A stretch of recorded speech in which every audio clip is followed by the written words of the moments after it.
सांसों की माला पे सुमिरूं मैं साईं नाम। साईं को जपते जपते निकले मेरे सुबह शाम। एक पंक्ति ऐसी भी आती है कि मुझ में लीन वचन मन काया, उसका ऋण न कभी चुकाया। सर तो ये थोड़ी सी अलग है, इसमें बाबा का वचन क्या है, मतलब क्या अर्थ क्या है इसका? लीन वचन मन काया, मुझ में लीन वचन मन काया। वचन मतलब संकल्प। हम मन में कोई संकल्प लेते हैं। हमारा जीवन देखा जाए तो बहुत सारी संकल्प की घड़ियां हैं। हम प्रत्येक दिन प्रत्येक घड़ी कोई ना कोई संकल्प लेते हैं। रात को हम अलार्म लगा के सोते हैं तो सवेरे उठने का संकल्प होता है। सवेरे उठ करके हम व्यायाम करते हैं, वो हमारा संकल्प होता है। व्यायाम करने के बाद हम नाश्ता करते हैं, वो भी नाश्ता हमारा संकल्प होता है करने का। उसके बाद हम काम पे जाते हैं, वहां पे हम उस काम को अच्छे से करेंगे, हमारा संकल्प हो।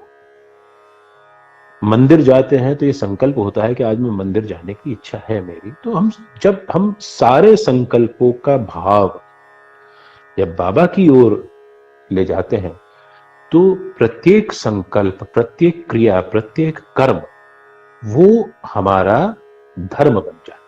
कर्म की धर्म होने की ये राह होता है। मुझ में लीन वचन, यानी आप अपने समस्त वचन आप मेरे अंदर लीन कर दो, यानी आप साईं बाबा के अंदर लीन कर दो। आप किसी से पैसों का लेन देन करते हैं तो आपके मन में कोई किसी बात को लेकर के किसी छल कपट का भाव नहीं आएगा, यदि आपके मन के भीतर साईं बाबा के साथ लेन देन की बात होती।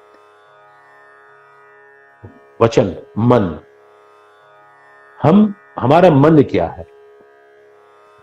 हम स्थूल शरीर और सूक्ष्म शरीर की बात करते हैं। स्थूल शरीर जो हमारा दिखता है, सूक्ष्म शरीर जो हमारा नहीं दिखता है। मन जो है वो सूक्ष्म शरीर है। मन अगर शांत हो जाए तो अमन हो जाता है। मन में यदि सुवास समा जाए साईं की तो वो सुमन हो जाता है। यदि मन दुनिया में घूमने लगे तो वो भ्रमण हो जाता है, लेकिन अगर वो साईं के अंदर आकर के स्थित हो जाए तो वो रमण हो जाता है। जब हम मन को नकार देते हैं तो वो नमन हो जाता है। तो मन ही सब कराता है और मन ही हमको अच्छाई की राह पे भी ले जाता है और बुराई की राह पे भी ले जाता है। तो जब हम इस मन को भी साईं में लीन कर देते हैं, वचन हो गया, मन हो गया, और आखिर में है काया। काया को सबसे नीचे रखा है। आपको श्री साईं सच्चरित्र में एक कहानी याद दिलाऊं मैं। राजेंद्र तरखड़ और श्रीमती सावित्रीबाई तरखड़, उनका बेटा ज्योतेंद्र तरखड़, जो ज्योतेंद्र और उनकी मम्मी जो है वो शिरडी जा रहे हैं, और राजेंद्र भाई यानी उनके पिता को वो ये जिम्मेदारी देकर के कहें कि बाबा को भोग डेली लगना चाहिए। उनके पिताजी जो है वो आर्य समाजी हैं, उनको इन सब कर्म कांडों में कोई रुचि नहीं है, लेकिन चूंकि उनकी पत्नी और उनके बेटे का आग्रह था तो उन्होंने मन ही मन बाबा से ये प्रार्थना करी कि बाबा मेरी रक्षा करना, कि ये मैंने जो वचन दिया है, जो संकल्प लिया है, वो केवल महज शारीरिक क्रिया तक सीमित ना रह जाए। ऐसा भाव श्री साईं सच्चरित्र में लिखा है। शारीरिक क्रिया यानी जब हम दंडवत करते हैं, जब हम नमन करते हैं, जब हम आरती करते हैं, जब हम मुंह से श्लोक बोलते हैं, तो ये सब शारीरिक क्रिया होती है। लेकिन अगर इसमें भाव नहीं है तो ये सारी की सारी शारीरिक क्रिया बेकार है। और इन शारीरिक क्रियाओं को जब हम साईं के अंदर लीन कर देते हैं तो हम साईं को अपना ऋणी बना देते हैं। मन, वचन और कर्म, काया से जब हम साईं के अंदर समा जाते हैं तो हम साईं को अपना ऋणी बना लेते हैं। इससे बाबा का ये कहना है कि भक्त तो भगवान का कर्जा उतार सकता है, लेकिन जब भगवान के प्रति भक्त हर प्रकार से उसके अंदर लीन हो जाता है तो उसका ऋण कभी भगवान भी नहीं चुका सकता उस भक्त का। भगवान साईं बाबा ने इस वचन के माध्यम से भक्त की भक्ति की शुद्धता के प्रति स्वयं को ऋणी बताया है और सच्ची भक्ति को अपनी शक्तियों से ऊपर दर्शाया है। तो इसलिए बाबा कहते हैं कि धन्य धन्य वह भक्त अनन्य मेरी शरण तक जिसे नान्य।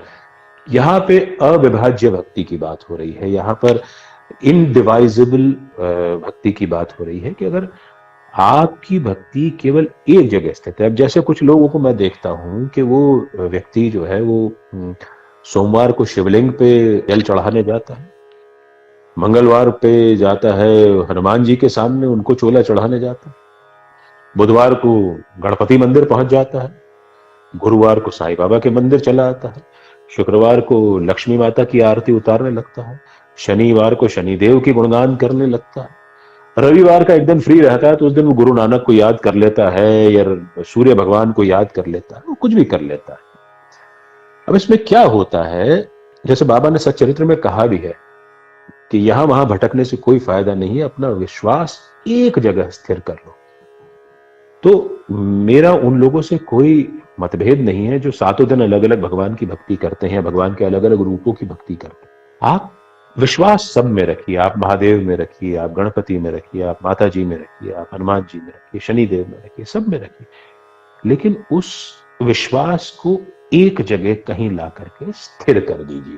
तन स्थिर नहीं होना चाहिए, तन की प्रवृत्ति है वो कर्म में लगा रहना चाहिए, मन भटकना नहीं चाहिए, मन स्थिर रहना चाहिए। जब आप अपना विश्वास एक जगह ला करके स्थिर कर देते हैं, जैसे हमारे शास्त्रों में भी कहा गया है कि विश्वासम फलदायकम, यानी विश्वास से ही हमको फल मिलता है। जब हम इस प्रकार से बाबा की भक्ति करते हैं कि हम कहीं भी जाएं हमको सब के अंदर साईं बाबा के दर्शन होने लगे, या हम कहीं भी जाएं हमको सब के अंदर महादेव के दर्शन होने लगे, हम कहीं भी जाएं सबके अंदर हमको आदि शक्ति के दर्शन होने लगे, तो विश्वास हमको फल देने लगता है, वो फलीभूत होता है। तो बाबा ने कहा है कि ऐसा भक्त जिसको मेरी शरण छोड़ करके और कोई शरण ना पाए, वो भक्त धन्य है। यानी बाबा सभी में समाये, जैसा भाव रहा जिस जन का वैसा रूप हुआ मेरे मन का। यानी बाबा को किसी ने राम के रूप में देखा, किसी ने कृष्ण के रूप में देखा, किसी ने दत्तात्रेय भगवान के रूप में देखा, तो बाबा हर किसी में है और सभी के अंदर साईं है। जब आप सब जगह जाते हो, आप जलार्चन करते हो, कुछ भी करते हो, उसमें आप अगर साईं के दर्शन करने लगो तो साईं आपके साथ एक ऐसे बंधन में बंध जाते हैं जिसमें वो आपकी रक्षा करने के लिए बाध्य होते हैं। बिल्कुल।